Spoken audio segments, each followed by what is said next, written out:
अब main Iran पे आ गए। और सबसे इंटरेस्टिंग चीज जो मैंने कहा कि ये क्यों एक सेकंड एक स्टैंप थी कि ईरान में गवर्नमेंट बदलने वाली है, क्योंकि इस ऑपरेशन का जो नाम था वो बहुत ज्यादा इंटरेस्टिंग था। वो ऐसे इवेंट्स थे जिन इवेंट्स ने क्लियर कट स्टैंप लगा दी कि ईरान के अंदर ये जो है मूवमेंट वो होनी ही होनी है।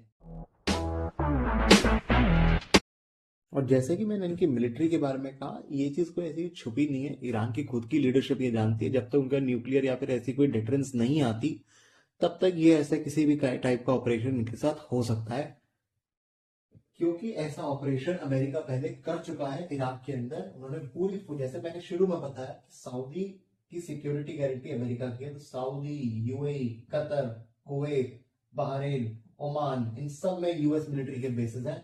यहां से वो कभी भी इराक के ऊपर, जैसे उसने, सोचो जब इराक ने जब कुवैत के ऊपर अटैक किया था, विद इन 100 आवर्स वो इराक की उस समय फोर्थ लार्जेस्ट आर्मी थी उस टाइम पे। फोर्थ लार्जेस्ट आर्मी को विद इन 100 आवर्स कुवैत में की इन्वेजन के टाइम पे पूरी तरीके से डिसमेंटल कर दिया था यूएस फोर्सेस ने, नाटो फोर्सेस ने, जब कुवैत की जब लिबरेशन का जो ऑपरेशन हुआ था। तो वो चीज ईरान के साथ भी हो सकती है। एटलीस्ट उनकी एयरफोर्स और उनकी नेवी, तो ऑब्वियसली उनकी नेवी यही रहेगी ना, तो उनकी नेवी तो यहाँ पे डिस्ट्रॉय हो सकती है, एयरफोर्स उनकी डिस्ट्रॉय हो सकती है।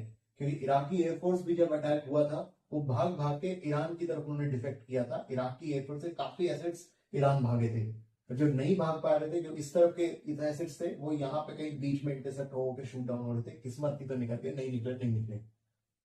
तो वो चीज ईरान आज की डेट में जानता है। वो जानता है कि अगर इनके ऊपर हुआ तो इनके पास कोई एस्केप रूट यहां से नहीं है। तो इसीलिए ईरान के ऊपर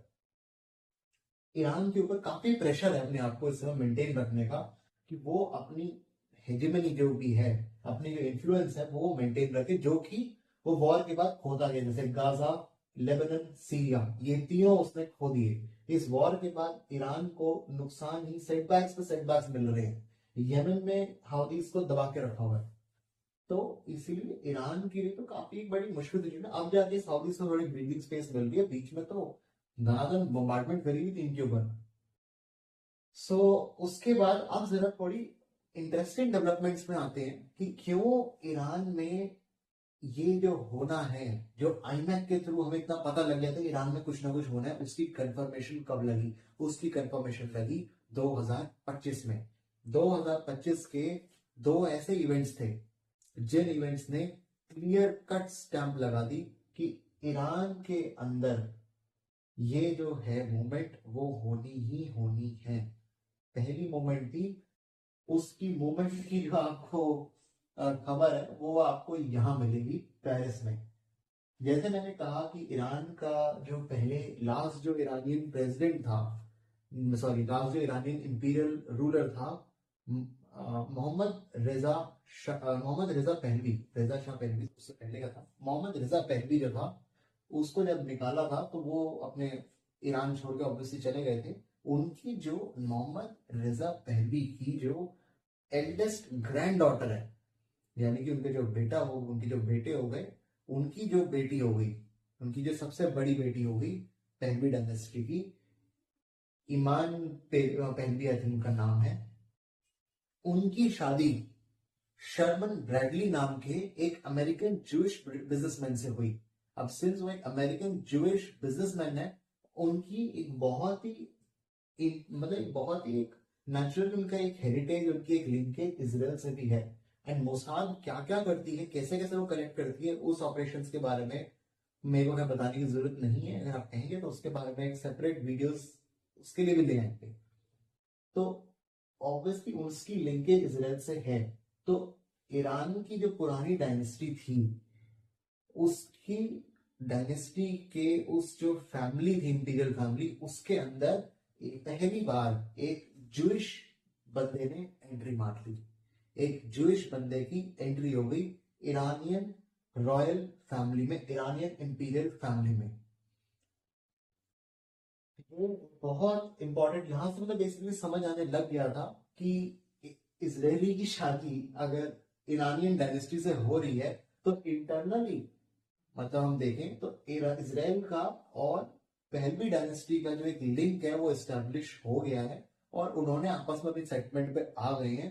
और अगर पहलवी अब ईरान को रूल करते हैं तो ये जो पूरी जो ये बेल्ट है, ये पूरी बेल्ट पीसफुल हो सकती है। एटलीस्ट एक पीस की, एक अमन की आशा यहाँ आ सकती है। सफेद कबूतर यहाँ उड़ाए जा सकते हैं और अगर वो सफेद कबूतर उड़ते हैं तो ये जो आईबैक कॉरिडोर है वो बिल्कुल सक्सेसफुल होगा। और वो अगर सफेद कबूतर उड़ते हैं तो पैलेस्टीनियन इशू का भी एक सॉल्यूशन निकल सकता है। इसराइल और पैलेस्टीन की प्रॉब्लम जो है वो खत्म हो सकती है और वो खत्म होने की एक क्लियर आसार जो है वो इस यहाँ पेरिस में हुई इस शादी से हमें समझ आते हैं कि ऐसा हो सकता है। ये चीज चल रही है और इंटरनल सेटलमेंट हो चुकी है। और इसमें अगर हम अब दूसरी चीज के बारे में बात करें, अभी आपको याद होगा जब जून का आई थिंक महीना था, मार्च में ये हुई थी शादी, मार्च अप्रैल में शादी हुई थी, उसके बाद ही का ये इवेंट था। जैसे ही वो शादी हुई उसके बाद इसराइल ने ईरान की जो न्यूक्लियर एसेट्स हैं उसके ऊपर एयर स्ट्राइक करी थी। ईरान के जो कमांडर्स थे, ईरान के जितने भी मतलब आयतुल्लाह खोमेनी के जितने भी मतलब हेड्स थे, जिसने मतलब उसका इनर सर्कल हो गया, उसके सारे इनर सर्कल के ऊपर ईरान ने रातों रात एयर स्ट्राइक करके अप्रोक्सीमेटली 99% उसका जो इनर सर्कल था उसको रातों रात मार दिया। वो इमेजेस भी आपने देखी होंगी जब एक अपार्टमेंट के अंदर एक इतनी प्रिसीजन से एक मिसाइल गई थी, जैसे सिर्फ अपार्ट उस पूरी बिल्डिंग में सिर्फ एक अपार्टमेंट को उड़ाया, एक फ्लैट को उड़ाया पूरी बिल्डिंग में, जहां पे वो इनर सर्कल का बंदा रह रहा था। तो इस लेवल की प्रिसीजन स्ट्राइक्स हुई ईरान के अंदर, ऑल ओवर ईरान, तेहरान में भी हुई। और इनके जितने भी इंपॉर्टेंट साइंटिस्ट थे, ईरान में रेवोल्यूशनरी गार्ड्स के जो कमांडर थे, जो इनर सर्कल के जो बंदे थे, जितने भी अयतुल्लाह खमीनी के, उन सबको इन्होंने मार दिया, उन सबको इन्होंने मार दिया। और खोमेनी के लिए यहाँ पे हालत खराब हो गई। और इसका होने का एक और चीज भी हुई थी उससे पहले, क्या जो मैं स्किप कर गया, अजरबैजान बॉर्डर से पहले आप लोगों ने न्यूज सुनी होगी, ईरान के एक फॉर्मर प्रेसिडेंट रहे थे, उनका नाम मेरे को अभी याद नहीं आ रहा, जब एडिट करूंगा तो उनका नाम मैं लगा दूंगा यहाँ पे। उनकी उनकी उनके हेलीकॉप्टर का क्रैश हुआ था, उनका हेलीकॉप्टर क्रैश हुआ था और उस हेलीकॉप्टर क्रैश में उनकी डेथ हो गई थी। अब जब उनकी डेथ हुई थी, वो एक बहुत हार्ड लाइन प्रेसिडेंट थे ईरान के। अब जब उनकी जब डेथ हुई उसके बाद जो नेक्स्ट प्रेसिडेंट जो आए वो कंपैरेटिवली लेस हार्डलाइनर थे। वो एक कंपैरेटिवली एक मॉडरेट थे उसके कंपैरिजन में, जिसकी डेथ हुई थी। तो वहां से इनर सर्कल बेसिकली ईरान का डाउन होना शुरू हुआ था। उसके बाद इनकी शादी होती है। आई थिंक आजू बाजू का टाइम फ्रेम था, वो भी मैं मेंशन कर दूंगा यहाँ पे, एग्जैक्ट में कभी वो याद नहीं आ रही इवेंट कि वो हुआ कब था। बट उस शादी होती है और उसके बाद इनका पूरा इनर सर्कल जो है अयतुल्लाह खोमेनी का वो उड़ा दिया जाता है। और जब ये इवेंट होता है, जब पूरा इनर सर्कल इनका उड़ा दिया जाता है, तो ईरान को अब समझ आ जाता है कि ऑब्वियसली अब इसका जो फोकस है वो इनके प्रॉक्सीज से हटके अब मेन ईरान पे आ गया। और सबसे इंटरेस्टिंग चीज जो मैंने कहा कि ये क्यों एक सेकंड एक स्टैंप थी कि ईरान में गवर्नमेंट बदलने वाली है, क्योंकि ये जो ऑपरेशन था जिसमें अयतुल्लाह खोमेनी के इनर सर्कल को जिसमें डिस्ट्रॉय किया इसराइल ने, उस ऑपरेशन का नाम बहुत इंटरेस्टिंग नाम है उसका। उस ऑपरेशन का नाम है ऑपरेशन राइजिंग लायन। आप सोचेंगे कि ऑपरेशन राइजिंग लायन में भाई ऐसा क्या खास नाम है भाई, ये तो मतलब ठीक है, हमने भी ऑपरेशन सिंदूर रखा था जो पाकिस्तान के अगेंस्ट किया, इसमें ऐसा क्या खास है कि ऑपरेशन राइजिंग लायन हम नाम रखे। तो ऑपरेशन राइजिंग लायन की खासियत यह है कि आप एक बार गूगल करें और देखें, इंपीरियल ईरान यानी कि जिस टाइम पे ईरान में रेवोल्यूशन हुई थी, जो पहलवी डायनेस्टी जब ईरान की जो रूलर थी, उस टाइम पे ईरान के झंडे, उस टाइम पे ईरान का जो झंडा था वो क्या था, और ईरान के झंडे के अंदर जो एम्बलम था वो क्या था, उसका आप एक जवाब देंगे, वो है एक राइजिंग लायन। ईरान के ऑफिशियल एम्बलम का नाम राइजिंग लायन था उस टाइम पे, जो कि ईरानियन झंडे में भी था। ईरानियन झंडे के अंदर था राइजिंग लायन। तो आप समझ सकते हैं मैं क्यों कह रहा हूँ कि जो शादी हुई पेरिस में एक जूश बिजनेसमैन की, जिनका नाम ब्रैडली शर्मन था, जिनकी शादी हुई ईमान पहलवी से। अब आप समझ सकते हैं क्यों एक जूश और पहलवी डायनेस्टी का कैसे कनेक्शन बना और कैसे उस शादी के 2 महीने के अंदर अंदर ऑपरेशन राइजिंग लायन होता है ईरान के अंदर। और जब ऑपरेशन राइजिंग लायन होता है तब जो रेजा पहलवी है, यानी कि मोहम्मद रेजा पहलवी के बेटे जिनकी बेटी है ईमान पहलवी, वो जब खड़े होते हैं अमेरिका से और एक वीडियो मैसेज ब्रॉडकास्ट करते हैं जिसमें वो बोलते हैं कि मैं ईरान में पीस और डेमोक्रेसी देखना चाहता हूँ, ईरान को मैं सेक्युलर देखना चाहता हूँ और ईरान के अंदर डेमोक्रेसी इस्टेब्लिश होते हुए मैं देखना चाहता हूँ, और अगर मैं आता हूँ तो मैं ईरान में ये सब चीजें एस्टेब्लिश करूंगा ईरान के लोगों के हिसाब से।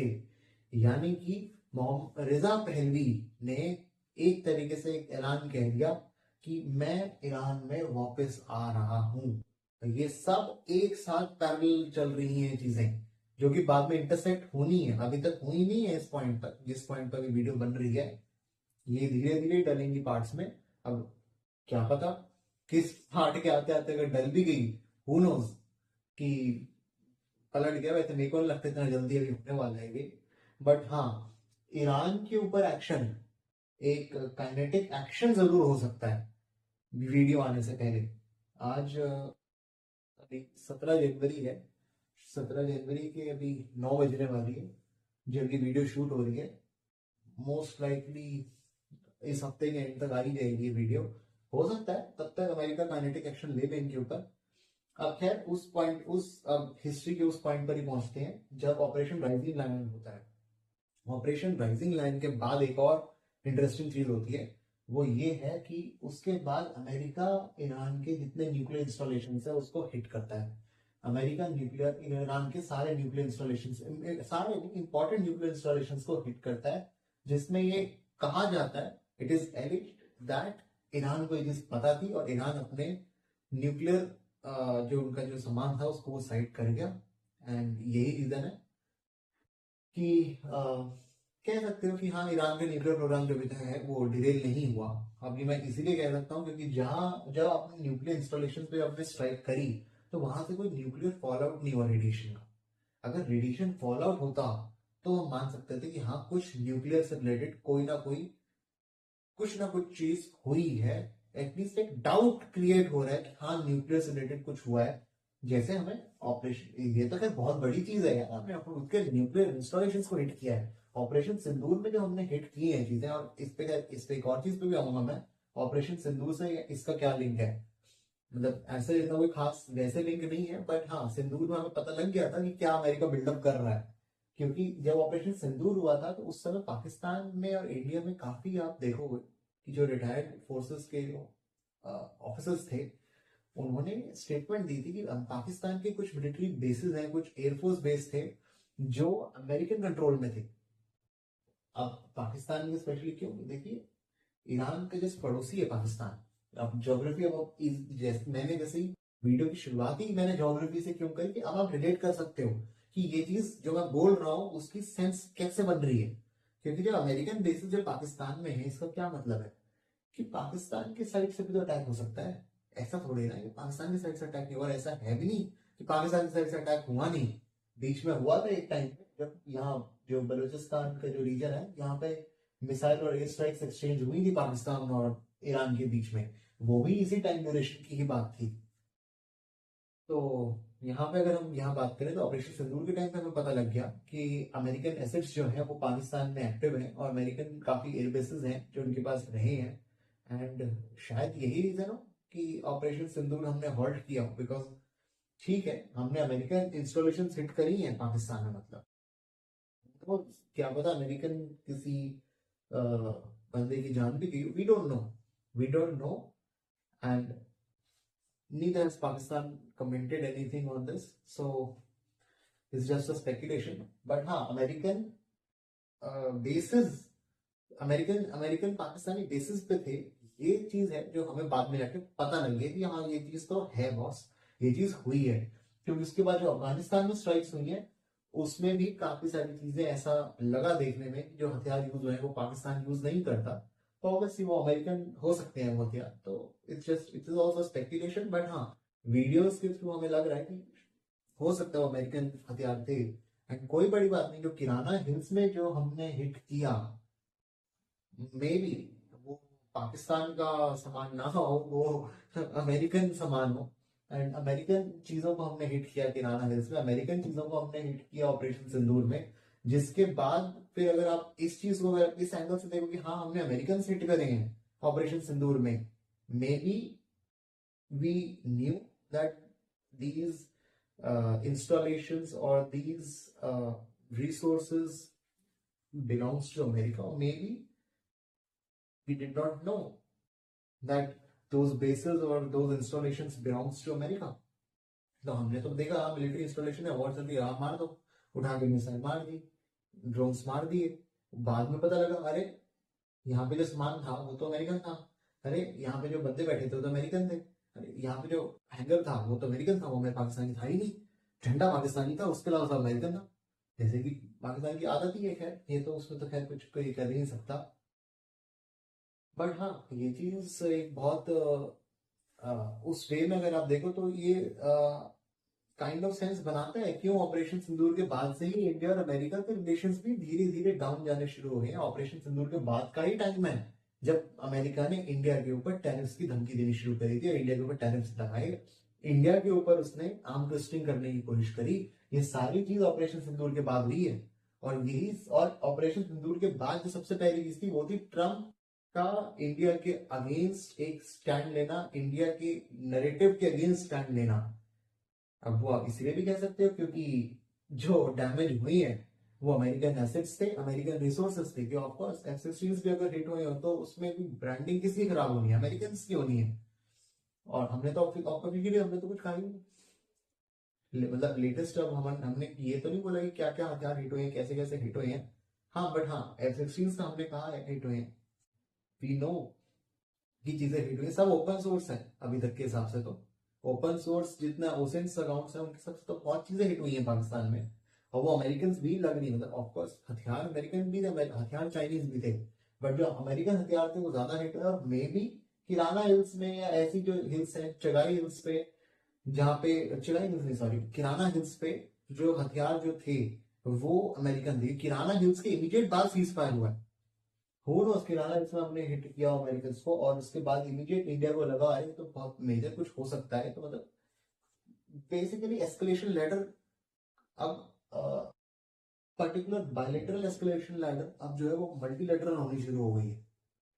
तो हु नोस कि ये चीज ऐसे हो रही हो, और इसलिए ऑपरेशन सिंदूर को इमीडिएट होल्ड किया हो ताकि एटलीस्ट एक इंटरनेशनल रिएक्शन देखें कि ठीक है हो क्या है, कौन कैसे रिएक्ट कर रहा है इस चीज पे। उस चीज को समझने के लिए आपको एक पॉज चाहिए था। और यहाँ अगर आप इस एंगल से देखो तो ये पॉज की जो ऑपरेशन सिंदूर में हुआ उसकी सेंस लग रही है कि क्यों हुआ, क्योंकि अमेरिकन हिट हुए थे, ठीक है हो सकता है हमें माइंड, बट हाँ यहाँ तो पाकिस्तान ने खुद के उनके बेसिस थे। अब यहाँ पे खैर उनके बेसिस होने का मतलब क्या है, अमेरिका ऑलरेडी प्रिपेयर उस समय मतलब कर रहा था ईरान के ऊपर अटैक करने के लिए। अब ईरान पे अटैक का प्रिपरेशन का मतलब ये है कि ऑपरेशन सिंदूर हुआ आपका मई में, जून में अमेरिकन ने स्ट्राइक करी थी, मई एंड में राइजिंग लाइन के आसपास हुआ, मई एंड में राइजिंग लाइन हुआ था, और मई मई में हाँ मई में राइजिंग लाइन हुआ था, मई जून में ही आपका अमेरिकन स्ट्राइक भी हुई थी, अमेरिकन ने भी स्ट्राइक्स करी थी। तो ये चीज यहाँ से तो बड़ी क्लियर नजर आ रही है कि हाँ ये जो चीज हुई है, ये सब जो चीज हो रही थी उसमें ऑलरेडी प्रिपरेशन उस समय के हिसाब से चल रही थी।